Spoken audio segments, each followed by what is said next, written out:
بسم الله الرحمن الرحيم نحمده ونستعينه ونستغفره ونؤمن به ونتوكل عليه ونعوذ بالله من شرور أنفسنا ومن سيئات أعمالنا من يهده الله فلا مضل له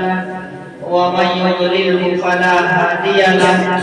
وأشهد أن لا إله إلا الله وحده لا شريك له وأشهد أن محمدًا عبده ورسوله. أعوذ بالله من الشيطان الرجيم. بسم الله الرحمن الرحيم. لا تحرك به لسانك لتعجل به إن علينا جمعه وقرآنه فإذا قرأناه فاتبع قرآنه ثم إن علينا بيانه. وقال النبي صلى الله عليه وسلم خيركم من تعلم القرآن وعلمه. صدق الله العظيم وصدق رسوله النبي الكريم ونحن على ذلك لمن الشاهدين والشاكرين والحمد لله رب العالمين. عزیزان محترم، مہمانان کرام اور عزیز طلباء، آج کی یہ تقریب سعید بموقع تکمیل حفظ قرآن منعقد ہوئی ہے اور یقیناً جتنی بھی خوشی منائی جائے وہ کم ہے. میں نے قرآن مقدس کی کچھ آیتیں تلاوت کی ہیں. جناب محمد رسول اللہ صلی اللہ علیہ وسلم پر جب شروع میں قرآن مقدس کا نزول ہونا شروع ہوا اور زبانی طور پر حضرت جبرائیل علیہ السلام حضور پاک صلی اللہ علیہ وسلم کو آیات پڑھ کر سنانے لگے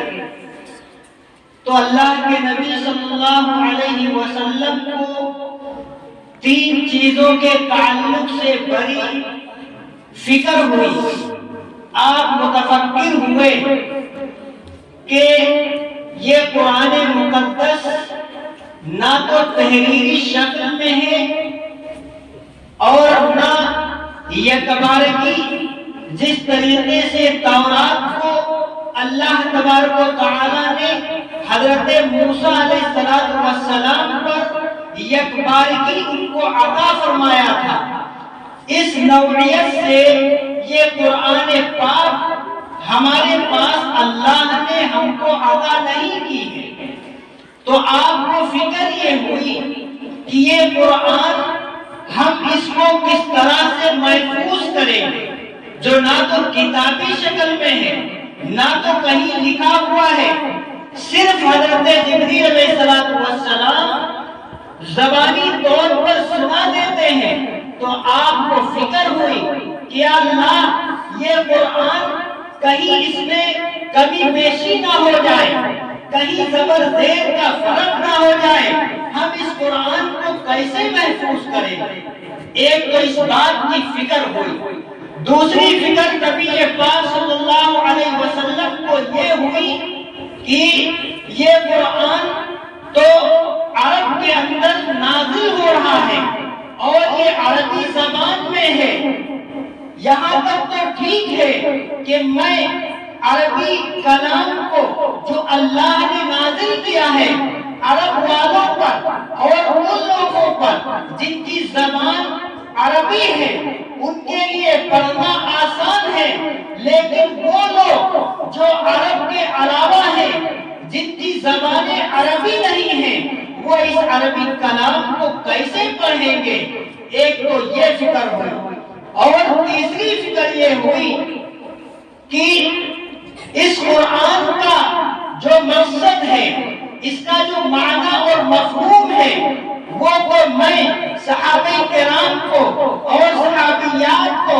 کما ہم پہنچا دوں گا، لیکن قیامت تک کے لوگوں کے لیے اس قرآن کا مطلب کیسے سمجھا جائے گا، اور قیامت تک لوگ اس کے تفاسیر کو اور قرآنی آیات کے مقصد کو کیسے سمجھیں گے۔ یہ تین چیزوں کی فکر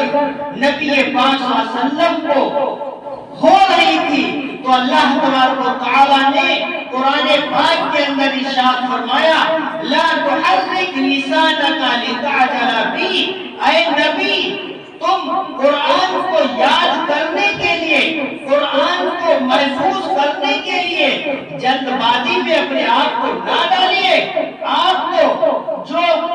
کو قرآن لے کر کے آ رہا ہے، جو آپ کو قرآن سنا رہا ہے، بس آپ اس کے پیچھے پیچھے آپ الفاظ کو دہراتے رہیے، باقی آپ کے سینے میں محفوظ کرانا یہ ہمارا کام۔ اور اس کے بعد فرمایا کہ جو آپ کو دوسری فکر ہے کہ اس کے عربی زبان کے علاوہ کے لوگ اس کو کیسے پڑھیں گے، تو اللہ تبارک و تعالی نے قرآن کے اندر فرمایا کہ یہ بھی تمہارا کام نہیں ہے۔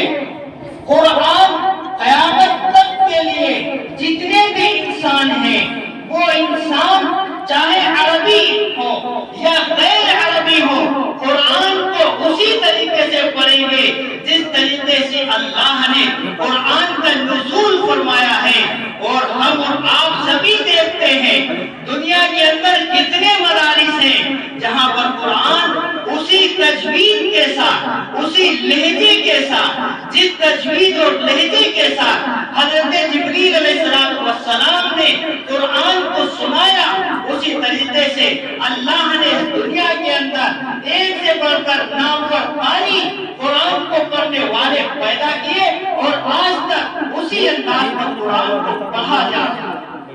اور تیسری چیز، اس کے مفاہیم کو قیامت تک کے لوگ کیسے سمجھ پائیں گے، تو اللہ نے فرمایا یہ بھی آپ کا کام نہیں ہے۔ جس زمانے میں جس طریقے سے جیسی ضرورت ہوگی، اللہ تبارک و تعالی اس دور میں، اس زمانے میں اسی طریقے کے انسان کو پیدا کریں گے جو قرآن کے مفاہیم کو، قرآن کے اسلوب کو، قرآن کے طریقے کو اسی طریقے سے لکھ کر کے لوگوں کے سامنے پیش کر دیں گے، لوگوں کے سامنے واضح کر دیں گے، اور قیامت تک یہ سلسلہ اسی طرح چلتا رہے گا۔ یہ قرآن کی آیت جو میں نے آپ کے سامنے تلاوت کی، اس کا مقصد یہی ہے۔ اسی مقصد کے تحت اللہ تبارک و تعالیٰ نے قرآن کو نازل فرمایا ہے، تاکہ قیامت تک کے انسان اس قرآن کو اسی انداز پر پڑھے اور اس کے مفاہیم کو سمجھے، اور جو قرآن کا مقصد ہے اس مقصد پہ 100% کامیابی حاصل کرے۔ میرے عزیزو، آج کی جو تقریب ہے یہ اسی عنوان کے تحت ہے۔ ایک طالب علم جامعہ صفا کا محمد معراج ابن محمد عرفان ہے، جنہوں نے قرآن مقدس کی تکمیل کی۔ یہ بڑی سعادت مندی کی بات ہے، اور یہ ان کے والدین کے لیے ایک خوشی کا موقع ہے، تمام ان کے رشتہ داروں کے لیے خوشی کا موقع ہے۔ ایک یہاں پر سوال ہو سکتا ہے، طلباء کے ذہن کے اندر یہ بات پیدا ہو سکتی ہے کہ جب حفظ قرآن کو پڑھنا ہم شروع کرتے ہیں، قرآن کے لیے رکھنے میں، اس کو یاد کرنے میں رات دن محنتیں ہم کرتے ہیں، اور استاد کہے کہ طالب علم کو پڑھانے میں پوری کوشش، پوری محنت ہم کرتے ہیں، تو اللہ تبارک و تعالی اس بچے کے والدین کے ساتھ اعزاز اور اکرام کا معاملہ کیوں فرماتا ہے؟ یہ سمجھنے کی بات ہے کہ جب قرآن بچہ پڑھتا ہے، قرآن بچے کو استاد یاد کراتا ہے، تو پھر اعزاز اور اکرام سے اس کے والدین کو کیوں نوازا جاتا ہے؟ سنیے، بہت اچھی بات ہے۔ اصل وجہ یہ ہے، یہ جو حافظ قرآن ہے اور حافظ قرآن کے جو والدین ہیں، ان کا اصل مقصد یہ ہے میدان محشر میں اللہ کے وہاں ان کی مغفرت ہو اور اللہ کی رضا نصیب ہو جائے۔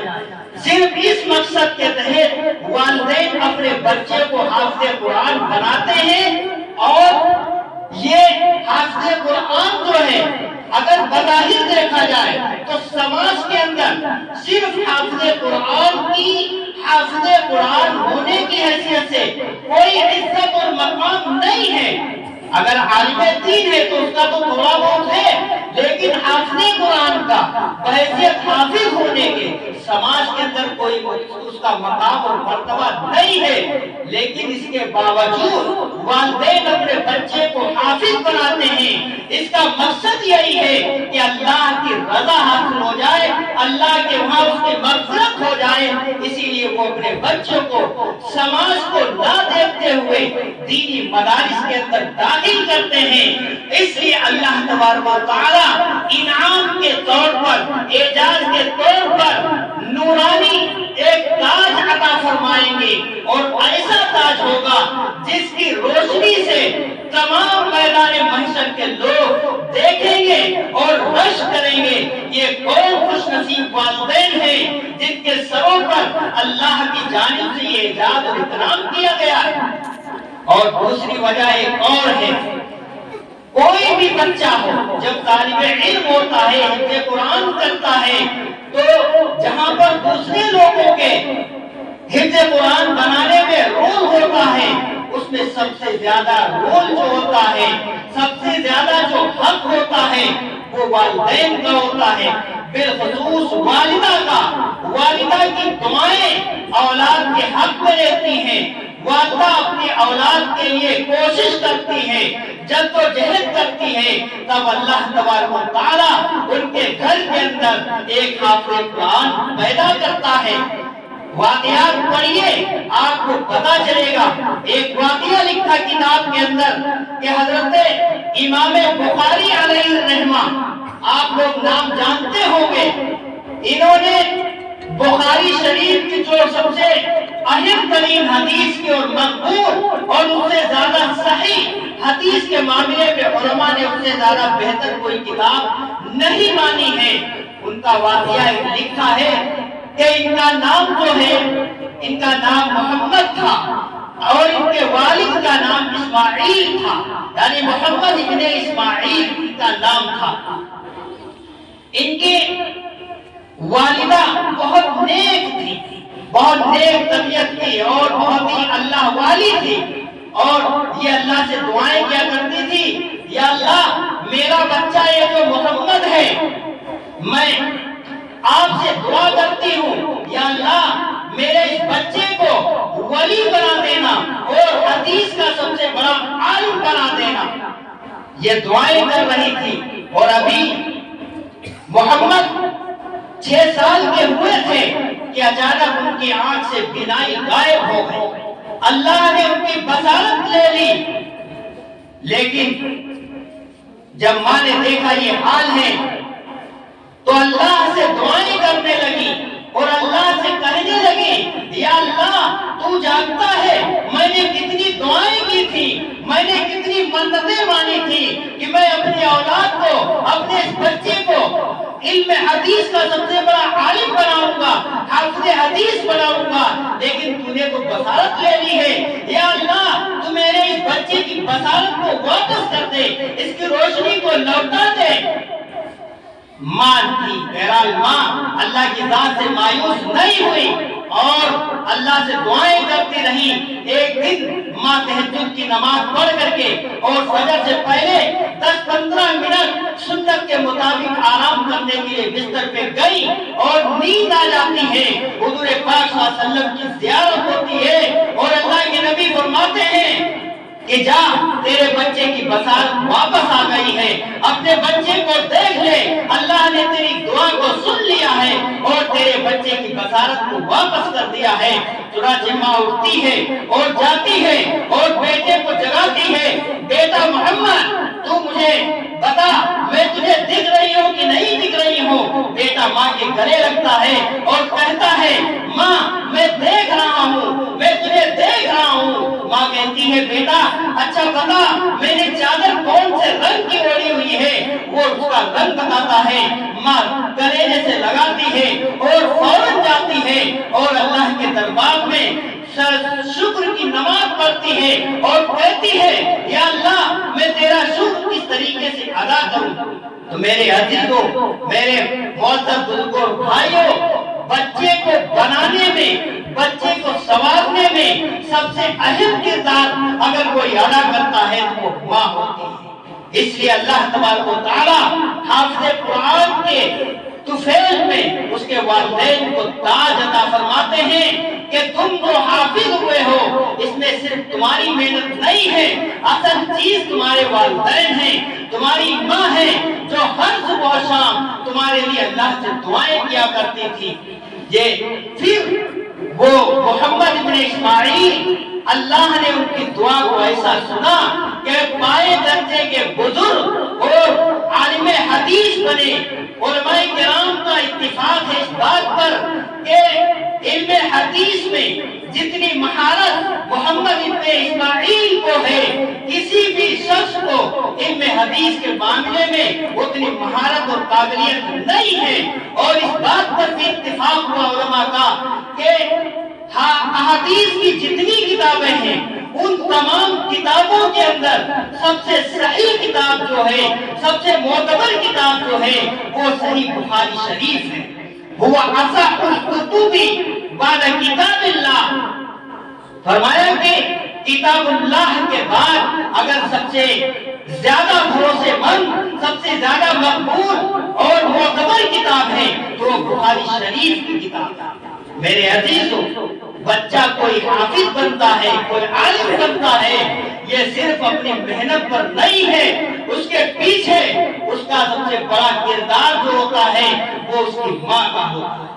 ماں کی دعائیں ہوتی ہیں جس کے طفیل میں وہ نصیب ہوتا ہے۔ ایک واقعہ اور بتاتا ہوں پھر بات کو مختصر کرتا ہوں اپنی۔ آپ نے ایک نام سنا ہوگا یا نہیں سنا ہے تو میں آپ کے سامنے وعدے کرتا ہوں۔ ایک نام ہے بایزید بسطامی۔ یہ وہ نام ہے جو کتب احادیث کی جتنی کتابیں ہیں راوی حدیث کے سلسلے میں ان کا نام راوی حدیث کی حیثیت سے ضرور ملتا ہے۔ ان کا واقعہ ہے، واقعہ اس طرح ہے کہ آپ کے والد محترم آپ کے بچپن میں ہی انتقال کر گئے تھے۔ آپ کی والدہ بیوہ ہو گئی تھی اور غریب اور نادار تھی،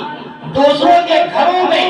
کام کاج کر کے اپنا پیٹ پالتی تھی اور ان کی یہ خواہش تھی، وہ یہ اللہ سے دعا کیا کرتی تھی یا اللہ یہ میرا بچہ ہے، میں تجھ سے دعا کرتا ہوں کہ میرے اس بچے کو اپنا ولی بنانا اور اعلیٰ درجے کا عالم بنا دینا، یہ میری دعا ہے۔ اس کے بعد جب بچہ پلتا رہا اور بڑا ہو گیا، محلے کے گلی کوچوں میں پھرنے والے بچوں کے ساتھ وہ ٹہلنے کودنے لگا تو انہیں فکر ہوئی کہ میں نے اللہ سے دعا مانگی ہے کہ میں اپنے بچے کو نیک عالم بناؤں گا، متقی پرہیزگار بناؤں گا، اگر یہ محلے کے بچوں کے ساتھ ٹہلے گا تو یہ ان کا اثر قبول کرے گا اور کہیں میری دعا ایسا نہ ہو، میری دعا جو میں نے مانگی ہے وہ اس کے خلاف چلا جائے۔ چنانچہ ان کو اس بات کی فکر ہوئی اور انہوں نے لوگوں سے مشورہ کیا مجھے کیا کرنا چاہیے، میں اپنے بچے کو عالم بنانا چاہتی ہوں، اللہ کا ولی بنانا چاہتی ہوں، آپ لوگ مجھے رائے دیجئے۔ تو لوگوں نے رائے دی فلاں جگہ پر جائیے، وہاں ایک فلاں نام کا مدرسہ ہے، اس مدرسے کے جو ذمہ دار ہیں وہ اللہ کے بزرگ ہیں، بہت نیک ہیں، سنا یہ جاتا ہے اس مدرسے سے جو بھی پڑھ کے آتا ہے وہ عالم بنتا ہے اور اللہ کا نیک اور اللہ کا ولی بن کر کے آتا ہے۔ چنانچہ وہ ماں اپنے بچے کو لے کر کے اس مدرسے میں پہنچتی ہے اور استاد محترم سے ملاقات کرتی ہیں، مدرسے کے ذمہ دار سے ملتی ہیں اور کہتی ہیں، اپنا تعارف کراتی ہیں کہ میں بیوہ عورت ہوں، میں غریب ہوں اور میرا یہ بچہ ہے، میری یہ خواہش ہے، یہ تمنا ہے، میں نے سنا ہے کہ آپ کے مدرسے سے جو بھی بچہ پڑھ کے نکلتا ہے وہ عالم بن جاتا ہے اور متقی پرہیزگار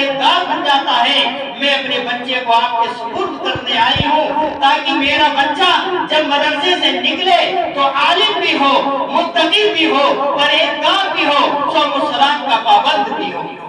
تو بزرگ عالم دین نے کہا ٹھیک ہے بہن، اگر تم یہ سوچ کر کے آئی ہو تو ٹھیک ہے، میں انشاءاللہ پوری محنت کروں گا، اپنے بچے کو یہیں پر چھوڑ جائیے۔ اس کے بعد وہ ماں جس کا ایک اکلوتا بیٹا ہے وہ بھی یتیم ہے، اس ماں کے الفاظ کو سنیے، وہ ماں ان بزرگ عالم دین سے کیا کہتی ہے، یہ دامن سے اور سینے سے لگانے والا جملہ ہے، سنیے اس ماں کے الفاظ کیا ہے۔ وہ ماں کہتی ہے حضرت یہ میرا بچہ ہے، یہ پہلی بار اپنی ماں کی گود سے الگ ہوا ہے، اس نے کبھی بھی اپنی ماں کے دامن کو نہیں چھوڑا ہے، آج صرف دین کی خاطر میں نے اپنے بچے کو اپنی گود سے الگ کیا ہے، اس لیے میرا بچہ اگر آپ سے چھٹی کی درخواست کرے اور یقیناً میرا بچہ آپ سے چھٹی کے لیے اصرار کرے گا، میری درخواست یہ ہے جب تک میرا بچہ عالم دین نہ بن جائے، جب تک میرا بچہ ولی نہ بن جائے، تب تک میرے اس بچے کو چھٹی نہ دے۔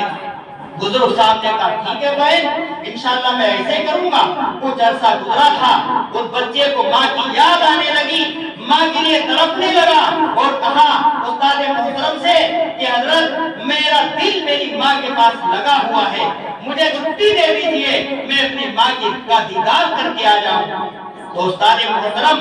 بڑا متفکر ہے، حیران ہے کہ اگر میں بچے کو چھٹی نہیں دیتا ہوں تو بچے کا دل ٹوٹتا ہے، اگر بچے کو چھٹی دیتا ہوں تو بچے کی ماں سے کیا ہوا وعدہ ٹوٹتا ہے۔ اب وہ بڑی سوچ میں مبتلا ہے، اللہ سے دعائیں کرتے ہیں یا اللہ میں کیا کروں، اگر میں چھٹی دیتا ہوں تو کیا ہوا ماں سے وعدہ توڑ رہا ہوں، اگر چھٹی نہیں دیتا ہوں تو بچے کا دل ٹوٹتا ہے۔ اس کے بعد کیا ہوتا ہے، آخر جب بچہ اصرار کرتا ہے تو بزرگ صاحب کہتے ہیں کہ ٹھیک ہے میں چھٹی دے دوں گا، لیکن شرط یہ ہے صرف ایک دن کی چھٹی ہے، ایک دن کے بعد دوسرے دن مدرسے آ جائے۔ بچے نے قبول کر لیا کہ حضرت ٹھیک ہے، میں ماں کا دیدار کر کے ماں کو دیکھ کر کے میں پھر کل مدرسے میں آ جاؤں گا۔ چنانچہ وہ بچہ جاتا ہے، یہاں سے خوشی خوشی جھومتا ہوا جاتا ہے، مجھے ماں کا چہرہ دیکھنے کو ملے گا، ماں مجھے اپنے سینے سے لگائے گی اور مجھے ماں اپنے دعاؤں سے نوازے گی۔ لیکن جب دروازے میں پہنچتا ہے دیکھتا کیا ہے، دروازہ اندر سے بند ہے، بچہ دستک دیتا ہے، کوئی آواز نہیں آتی ہے، پھر کئی بار دستک دینے کے بعد اندر سے آواز آتی ہے، کون ہے کون ہے، من دق الباب، دروازے کو دستک کون دے رہا ہے۔ اب سنیے بایزید کے الفاظ سنیے اور اس ماں کے الفاظ سنیے۔ بایزید کہتا ہے ماں میں تیرا بیٹا بایزید ہوں، دروازہ کھول، میں تیرا چہرہ دیکھنا چاہتا ہوں، میں ملاقات کے لیے آیا ہوں۔ تو ماں کیا کہتی ہے، یہ والا میرا بایزید نہیں ہو سکتا، یہ والا میرا بایزید نہیں ہے، میرا بایزید تو وہ ہے جو 16 سال کے بعد عالم بننے کے بعد آئے گا، میرا بایزید تو وہ ہے کہ جس بایزید کے لیے میں نے بزرگ سے تمہارے استاد سے یہ وعدہ لے کر کے لوٹی ہوں کہ جب تک وہ عالم نہیں بن جائے گا، جب تک ولی نہیں بن جائے گا، تب تک وہ گھر پہ نہیں آئے گا، یہ والا بایزید میرا والا بایزید نہیں ہے۔ چنانچہ ماں نے دروازے کو نہیں کھولا ہے، بچہ روتا رہا، بلکتا رہا،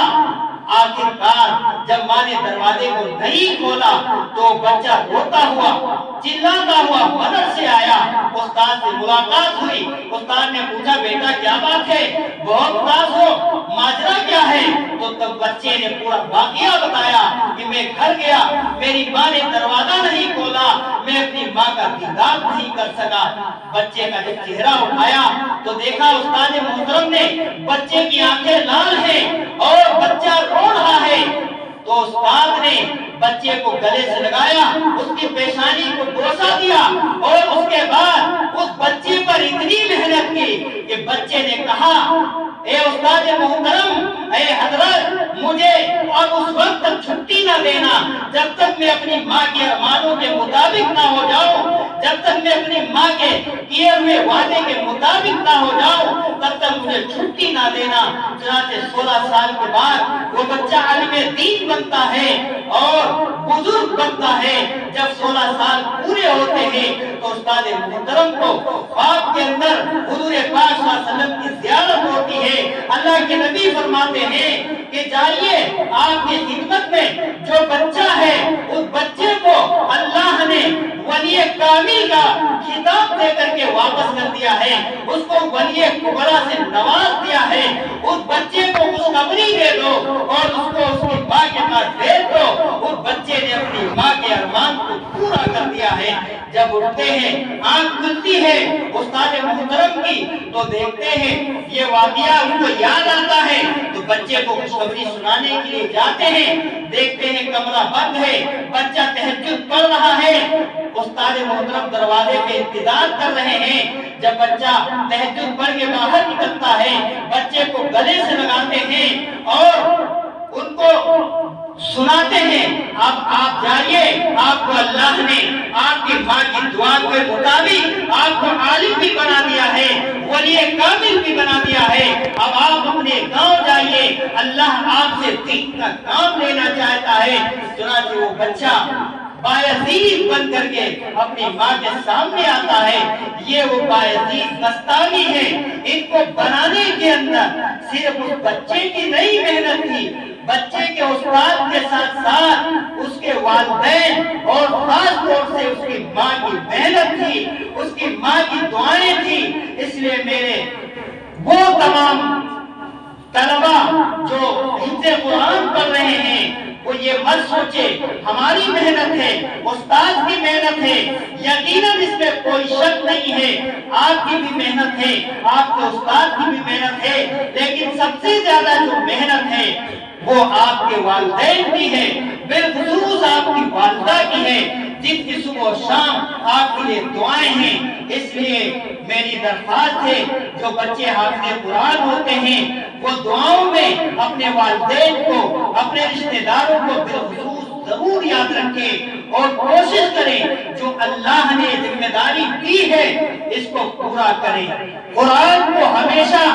ایسے بنائیں کہ قرآن ہمیشہ سینوں کے اندر محفوظ رہے۔ حافظ ہو جانا کمال نہیں ہے، اس کی حفاظت کرنا، قیامت تک اس کو محفوظ رکھنا یہ اصل چیز ہے۔ اس لیے یہ چند باتیں تھیں جو میں نے آپ حضرات کے سامنے پیش کر دی۔ اللہ تعالی ہم سب کو عمل کی توفیق عطا فرمائے۔ وآخر دعوانا الحمدللہ رب العالمین۔